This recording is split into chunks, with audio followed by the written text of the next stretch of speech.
Let's move on. Let's talk about the Minnesota Gophers. We got a Minnesota Gopher team. It's got a new quarterback, a new defensive coordinator, couple new pieces here or there, a healthy Darius Taylor, maybe. And it's a very interesting all-around team. A team that maybe underperformed last year. Their over-under win total last year was 6.5. They failed to reach that. They did make it to a bowl game though, based on like the academic Yeah, we did. score or whatever. They did beat Bowling Green in that game, so good for them. And then this year they got an over-under win total of 5.5, and without a conference games against North Carolina, Rhode Island, and Nevada. So yeah, I'm you're the Gopher guys. So look, PJ Fleck. These are things that I've heard people say, CD, and I just want you to just Okay. address it. Someone told me that PJ Fleck is on the hot seat. That's what someone said to me. Well, in a sure, right? They went 5-7, whatever it may be. Hot seat though, If like getting. if you look at it, no, I'm saying like I also looking in potentially, but if you Okay, look take okay. one look at his contract, first of all, what he has done to elevate the fact that going to a bowl game with and beating Iowa was this unsuccessful season tells me that he's elevated that program to what it used to be, just 5 years ago, 6 years ago. But PJ Fleck's buyout is massive. And Minnesota's administration is not forking that up. And PJ Fleck is a good coach. He's recruiting well, right? I'm not worried about the future of Fleck getting fired at Minnesota. I think he takes another job far before he gets fired at Minnesota, unless he parlays a couple more bad seasons together. Don't quite see that happening now.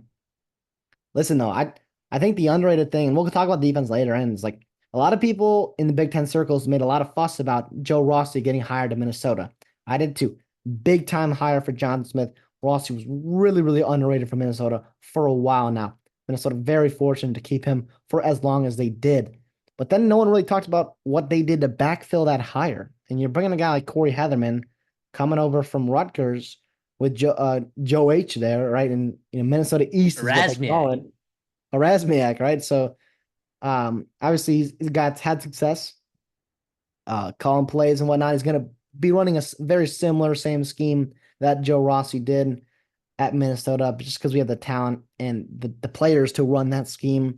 And I don't quite see PJ Fleck changing up from that. Regardless, early signs in practice have been nice, and the players really like him. And he's intense, but he's really, really, really smart.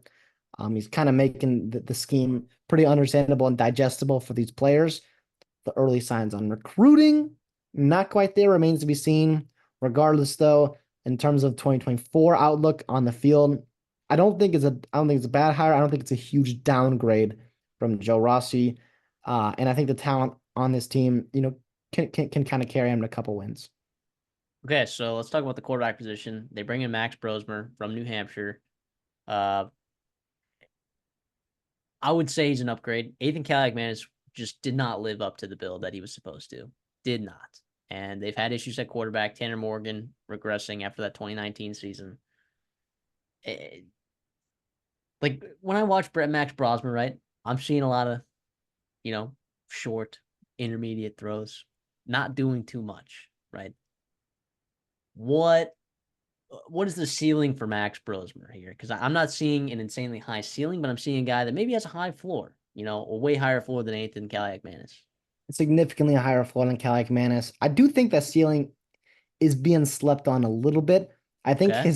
his arm, not to drink the Kool-Aid, but I think his arm is good enough. It's an NFL arm. The Senior Bowl wants him for a reason. He had success at New Hampshire, and he's just so intelligent. He's so smart. He's such a good leader. Everyone loves him over there, in the Nagurski football complex. So listen, I don't quite see him, being a Heisman Trophy or a Johnny Unitas golden arm type quarterback, right? But I do think he can significantly raise the level of play and consistency of this offense. And he talked about it too, where he's like, we want to extend drives, we want to win plays, and incompletions are losing plays, and they kill drives. You saw it with Caligman just short arming balls air mailing balls, and this offense is not talented enough to overcome that consistently. If you are consistently inconsistent, it is not good enough it was not good enough to overcome that. I think Brosmer brings a level of consistency and leadership to this offense that it was sorely missing. And also his development and his rapport with a guy like Daniel Jackson has been really nice to see. Daniel Jackson's an actual elite wide receiver one. We'll talk about that later. But Brosmer, we've seen him take advantage of his playmakers. We saw him do that with Dylan Lobb, right, at New Hampshire. He's a guy we were super high on, and the NFL is going to get a taste of him this year. Really, really good running back for them. And I think Brosmer's also integrating the element of the short passing game, which Minnesota fans have not seen for a while now. A lot of it was just either RPO, run, and then deep ball, right? And we'll see what happens. Or 7-yard hitch short of the first down. Yes, it's 3rd and 15. Okay, what do we got? 7-yard. Tackled 8 yards before, and it's short arm too. It didn't even matter. So yeah, it's been a tough couple of years, I think, from Minnesota at the quarterback position. I think Brosmer is the best one that they've had. I think he's better than Tanner Morgan. I don't know if he'll have the numbers that Morgan had in 2019, where everything came together. He had 2 NFL wide receivers. He had an NFL running back. His offensive line was unbelievable. I do think Brosmer, though, is a middle 50%, to, maybe that the bottom end of the top half of the Big Ten quarterbacks, which is a significant upgrade and very, very doable for Minnesota. So if he gets hurt, though, like this thing's probably bottoming out. Listen, they are coaching Drake Lindsay hard. They are coaching him hard because he has to. And listen, there's urgency in that building to get him ready to play if he needs to, because he is quarterback too. You bring a guy like Dylan Wittke from Virginia Tech. He's a very good athlete.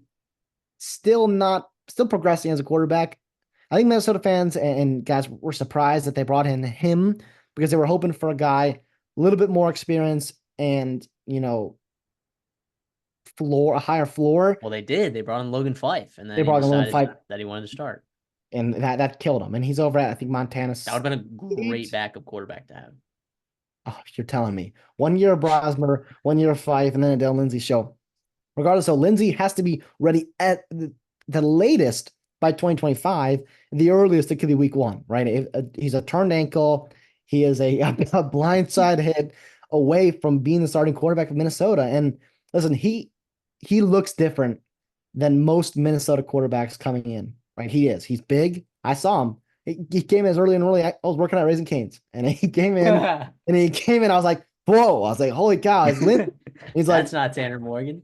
Yeah, I was like, that's amazing. And he's got a big arm, live arm, obviously going to make freshman mistakes, but I don't know if his floor right now is much worse than Ethan's floor last year. Now, Ethan had some great moments. He had great moments back in 2022 against Wisconsin, right?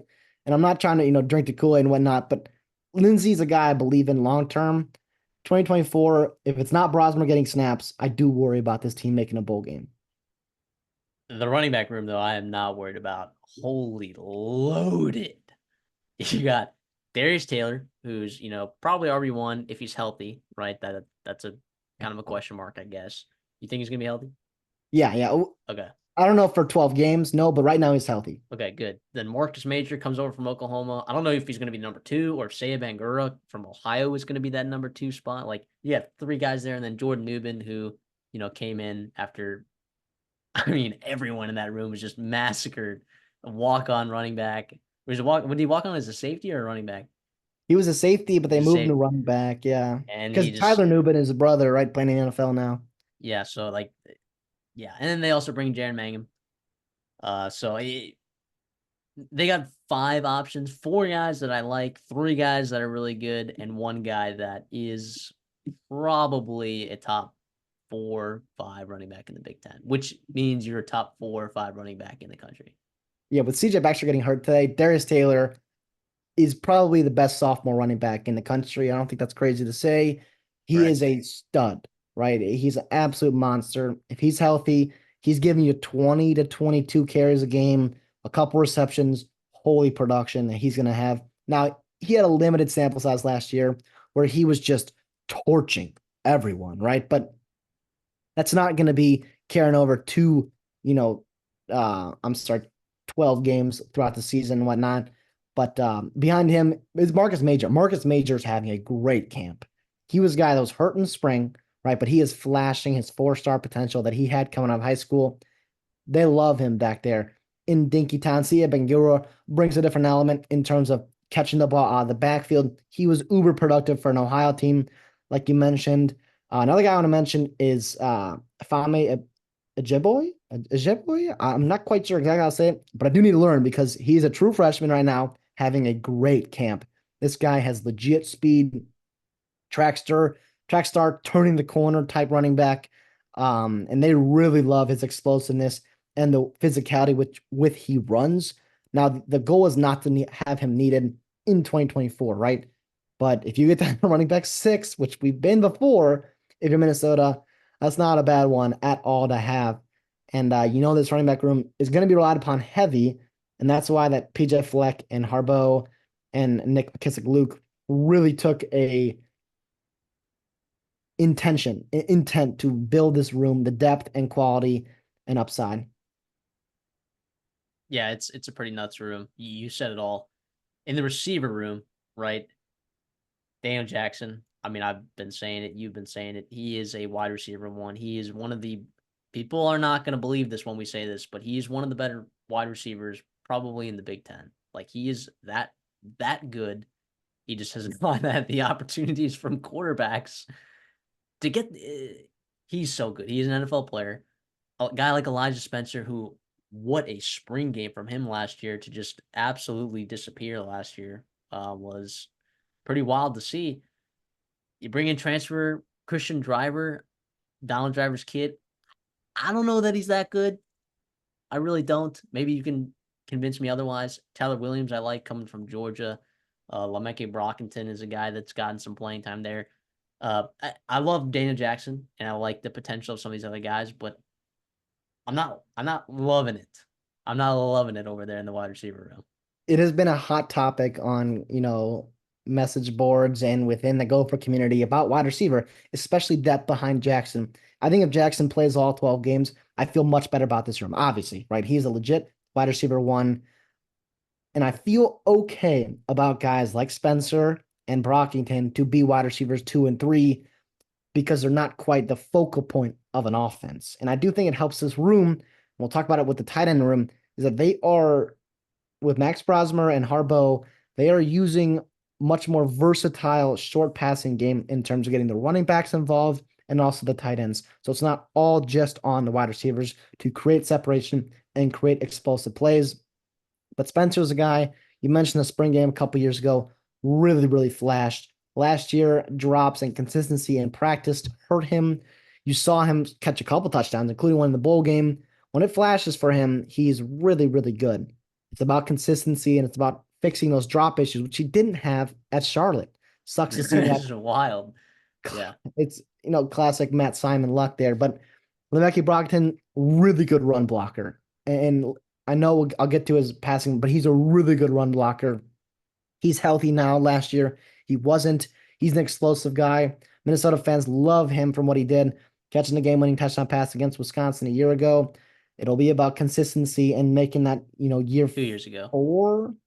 Wow, thank you. 2 years ago. Year 4 jump for Lemeke Brockington. And then Christian Driver. I think he's going to be a guy that can emerge. I know you're not high on him, and neither was I when he first committed to Minnesota. The transfer portal. I watched his tape, and I was like, this guy does not impress me at all. But he's turning heads right now in practice. He's finally healthy, and he has a different dimension, a different dynamic of receiver to this room.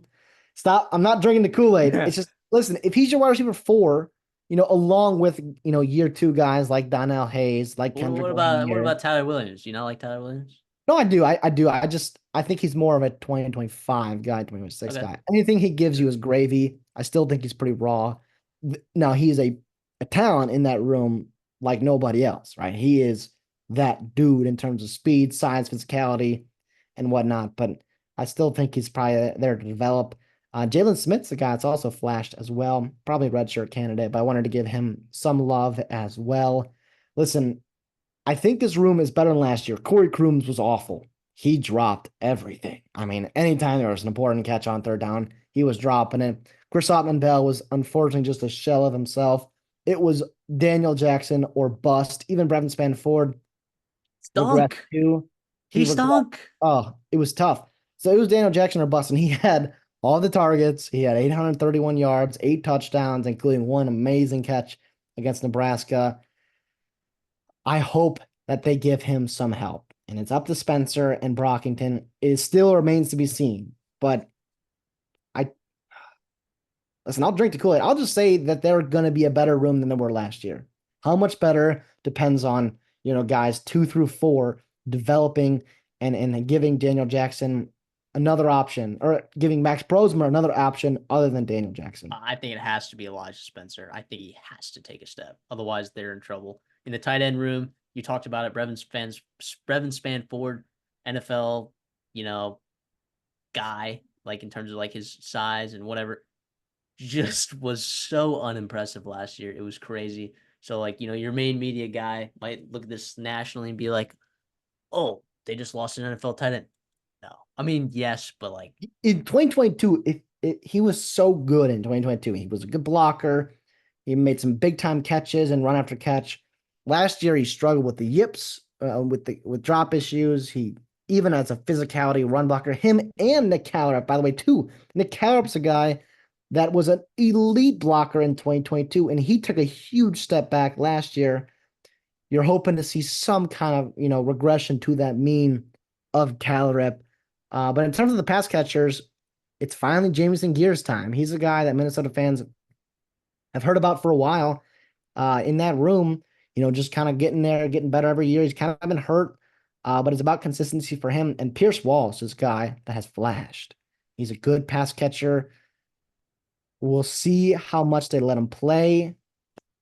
I hope they do, man. I think he brings a different dimension than Gears and Callerup. And also like even Spencer and Brockington too. I think he would be really nice to add to a guy for Max Brosmer to throw to. But listen, this is the weakest group on the offense. And it's yeah. well, I can agree on that. On the offensive line, I would say aside from the running backs, this is the room that I feel pretty dang good about. Ariante Ursary is a legitimate NFL talent. Tyler Cooper's pretty solid. I mean, Quinn Carroll is a guy. I mean, that we've seen it. I Yeah, don't know. Do you feel different about this offensive line group? no, I'm with you. This is a group that I feel good about drinking the Kool-Aid for because it is veteran, it is talent, it is experience. You love that big bodies as well. Quinn Carroll finally moves from right tackle to interior, which is great things for Minnesota fans because listen, he's a fine replacement level tackle in the Big Ten. I think he can be a really good guard. His run blocking tape, his physicality lines up with really, really good guard tendencies as well.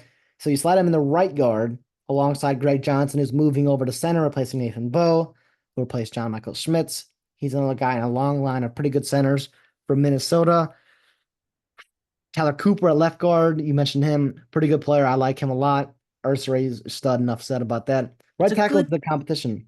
yeah. Right tackle concerns me a little bit. If it's Martez Lewis, I might get a little bit, concerned, right? If I'm there, right, August 28th, 29th, whatever it is, against North Carolina, and I see Martez Lewis there, and with a lot of respect to him, like I just think the upside is there with Daniels. Philip Daniels is such a good athlete. Everyone is raving about him. His tape is so good. He's got they flipped late in the cycle. I think Pitt. That sounds right. Coming out of Cincinnati, Ohio, they wanted him bad, and they have molded him. They have developed him. He got a lot of run Just with a the redshirt ones in the freshman, though. spring. Yep, got a lot of run with the ones in the spring. Sounds like he's battling for that right tackle spot as well in the fall camp. He's really good. He is really, really good. Yeah, I love that. I love that intel. I did not know that about Phil Daniels, about that upside there.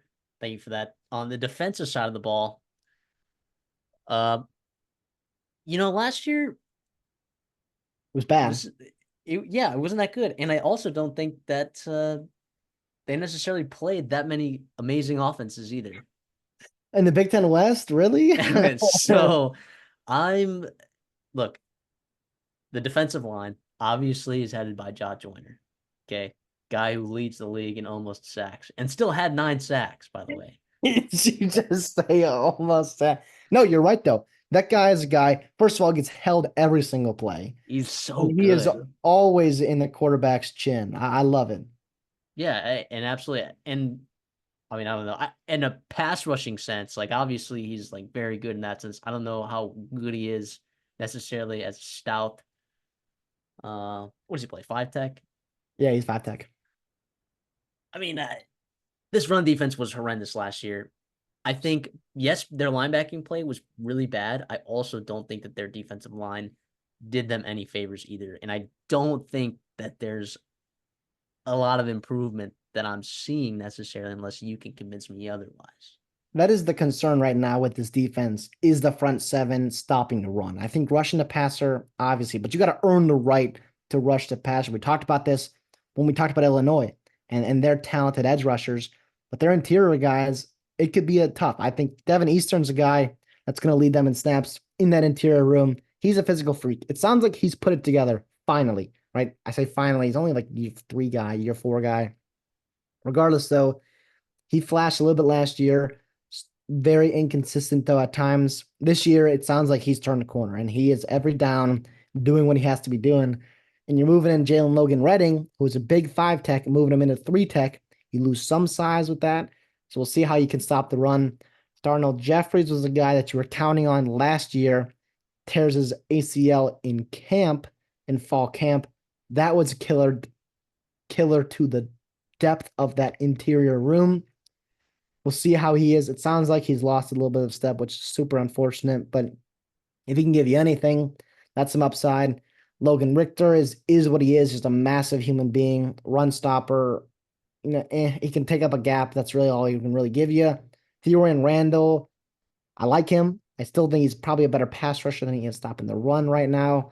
So yeah, it is absolutely a cause of concern. I don't think that's crazy at all. I do think they are working with guys like Josh Joyner, Anthony Smith, Jackson Howard on stopping the run. And those Danny Strega was already good at it, but those Well, edge those pieces, guys are 5-7 techs, right? I mean, like exactly. what are we doing in the interior? It's like I mean, yeah. It's better So linebacker do you play think Devin too. Eastern like he is going to take that? Like, do you think that he can be a guy? Because like, look, all it takes is a good 3 tech and a big 1 tech. You Yeah. know, that's all Well, it takes. yeah. So that's the hope is listen to bank on it. You put a lot of pressure on a guy like that. You really do. But they've talked about it too, where and it worries me. It really does. It worries me because they talked about how multiple they are on their defensive line, where you have guys like Jalen Logan Redding that can move inside and out. Jod Joyner can move inside and out. Strigow, Anthony Smith, Jackson Howard, all guys that can move inside and out. The problem is most of those guys are smaller dudes. Even Jalen Logan Redding was a 5 tech. Like they're moving inside. And Yeah, not that's good. on pass rushing downs, fantastic. I love that. Awesome, great. You have your killer Not lineup. good right now. No, I do think um it will get better because your linebacker play will get better. Sure, Cody Lindenberg is a solid linebacker.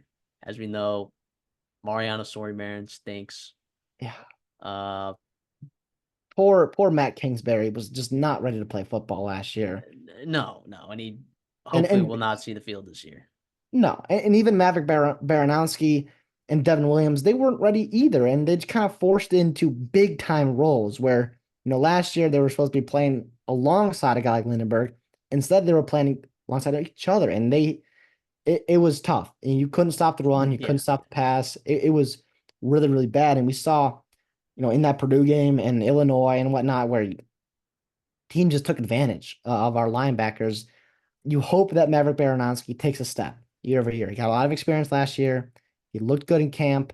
Sounds like he's feeling better playing next to a guy like Cody Lindenberg. But again, if you're still struggling up front in front of you to get pressure or I'm sorry, not to get pressure, but get push and just fill gaps in your defensive line, can be tough still for the linebacker. And Big Ten, by the way, you never want to be concerned about stopping the run. You don't. You You just need to have absolutely linebacker not. depth.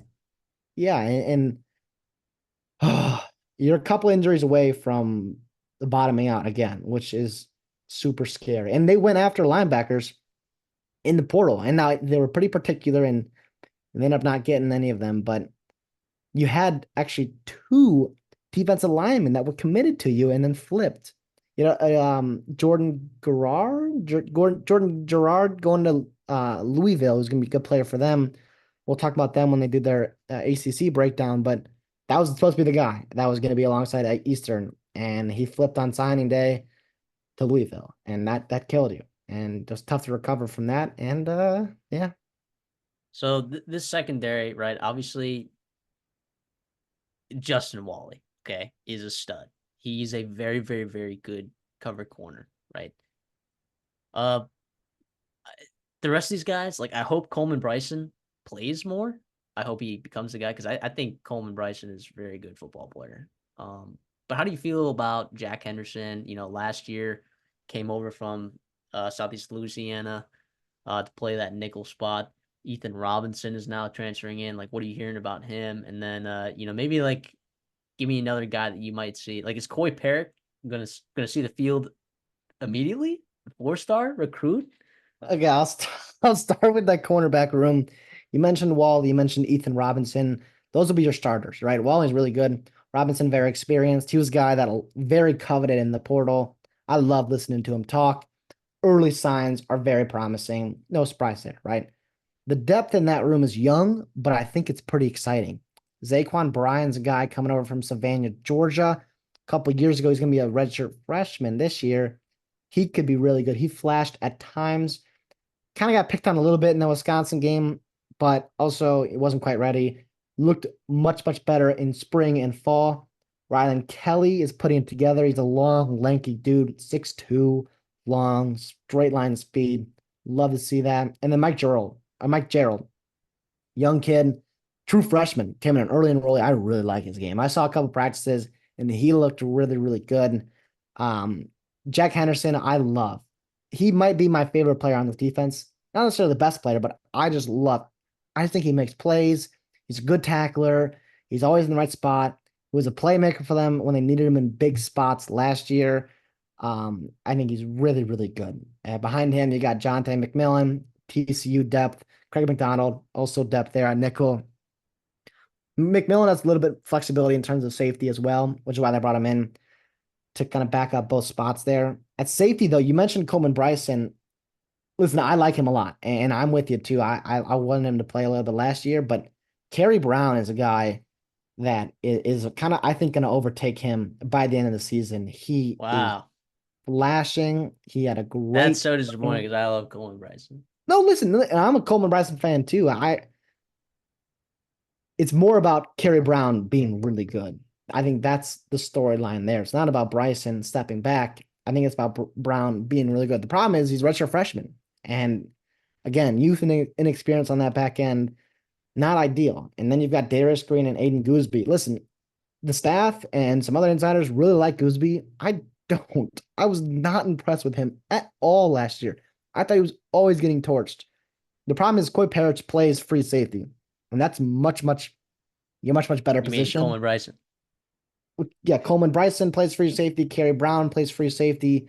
Coy Parrish plays free safety. So the problem is the path Oh, I playing see. time for Coy Parrish isn't quite there, right? Because you've got two guys that are a little bit more experienced and also playing really, really well.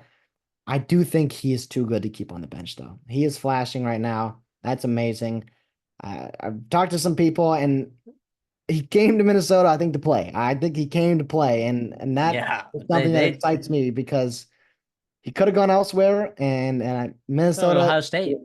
yeah, Minnesota wanted him because they wanted him to play early, and whether it's at punt returner or whether it's at safety, I think he's going to make some it's splash it's not plays going to with be that Quinn freshman. Redding over there, and It still is. It still is, man. It still it's is. We're getting, classic PJ Fleck. Just dude, loving and those guys that have zero value in the return game other than just catching the football, dude, and he doesn't doing even nothing. catch the ball. He lets it bounce. I don't know if it's his fault or if it was, and I'm blanking on the special teams coordinator last year. And they got a new one, by the way, who's supposed to be more aggressive. We'll see how long that lasts, though. Bob Ligashevsky. Dude, that guy is old, but he also he's still like not euthanized. He's still like it's very youthful and Euthanized? Did you almost say euthanized? no. He's still euthanized? Dude, it's like That's hour 4 of recording right now. crazy. I'm kind That's of going crazy. crazy. He has, Regardless of you're saying he has some youth. youthful, yes, He's yes, not euthanized. He's youthful. much better, yes. And then special teams. Speaking of it, Dragon Ketchik, Big Ten Kicker of the Year, by the way, might Dog. be a That stud. Nebraska game was unreal. That That kid was was booted. nuts. That was Big booted. lefty. He's actually hilarious as well. I'm in a couple classes with him, which is awesome. So So what if you're about watching this, hit me up. Mark Mark? Crawford is still there. I mean, he's going to give you 43-yard punt, good hang time, fair caught. And that's all they want. Now you've got some young guys. Caleb McGrath has a big leg. It's about consistency for him, but I think next year we'll see them, push the pace, I think, with that punter group. But returning kicks, it's probably, listen, they've been trying out other guys and whatever it may be, but Redding is still back there. And he is just, listen, he's a really nice kid. And I think the staff loves him for a good reason because he's a really good team player and whatnot, but he's terrible. He is actually terrible. And it's a shame because there's talented players that are not playing like positions that could be returning kicks. And I think that could be making differences for this football team. And it's unfortunate, but we'll see what happens. They were one of the worst teams in terms of kick yardage gained from returning kicks. So like if you just didn't like they would have been significantly better off if they just fair caught every kickoff. Right. And yeah. Yeah, I think he averaged 15 yards per kick return. Oh my That's so God. bad with a long of 28. It And was Micah so long. Brockington had 2 kick returns and had a long of 51, 33 Yeah, yards average. Yeah. shit. All right. Well, And he was hurt. Yeah. let's get into the schedule. All right. Because like I think people are gonna look at this at face value and think it's not very tough. I think this is kind of a not easy schedule. You get North Carolina at home, who unironically, despite the rest of the schedule and the things that I'm going to say later, Christopher, that might hurt your feelings.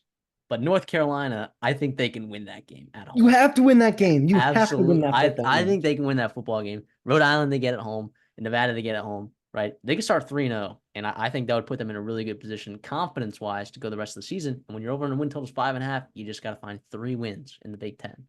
Right? 3 wins. Iowa at home, Michigan on the road, USC at home, UCLA on the road, Maryland at home, Illinois on the road, Rutgers on the road, Penn State at home, and Wisconsin on the road. I'm on the under because of the road home dynamics in the Big Ten. I think your road games of UCLA, Illinois, Rutgers, and Wisconsin all being winnable games and having them all be on the road, I think is brutal for your win total. Right? All games that they can win, by the way. Like this Minnesota team, like their ceiling, like I want to say 8 wins. I think that they could win 7 games. I think that's Well, possible. there's only 2 games that they're going to be double-digit underdogs. So every other game is quote unquote winnable, right? And they're not going to win all of them. That they're winnable games, but it's going to go both ways.